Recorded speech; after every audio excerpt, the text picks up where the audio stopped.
કેવું રહ્યું પેપર તમારે આજે? પેપર સારું રહ્યું છે. 77 પ્રશ્નો એટેમ્પ કર્યા છે. Okay okay. 78 પ્રશ્નો. એટલે થોડું હા સિરીઝ વધારે હતી. હા હા સિરીઝ અને સિલોક્સ સિલોક હા બરાબર એને એ વધારે વધારે હતા. પ્રમાણમાં ઓકે. અને આપણે હા સમસંબંધ વાળા જે પ્રશ્નો હતા એ થોડા ઓકવર્ડ હતા એ હા વધારે હતા. ઓકે. તમારે મોસ્ટલી બધા એટેમ્પ થઈ ગયા છે સારા એવા?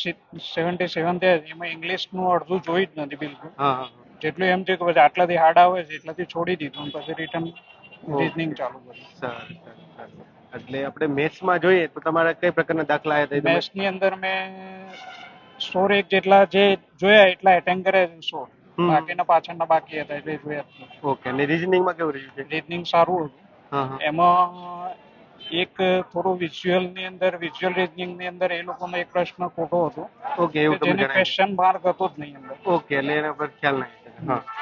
અને ગુજરાતી વ્યાકરણમાં કેવું રહ્યું છે? ગુજરાતી એકદમ સરળ. સરળ હતું? ઓકે. સરસ સર. બાકી કેવી તૈયારી તમે ઉપરથી સારું કેવું પેપર લાગ્યું? સારું સરસ. બેનિફિટ. કઈ કઈ નવું બહારનું એવું કઈ? ના એવું કઈ બહારનું નથી. ઓકે સરસ. નોર્મલ જ છે પેપર. ચાલો.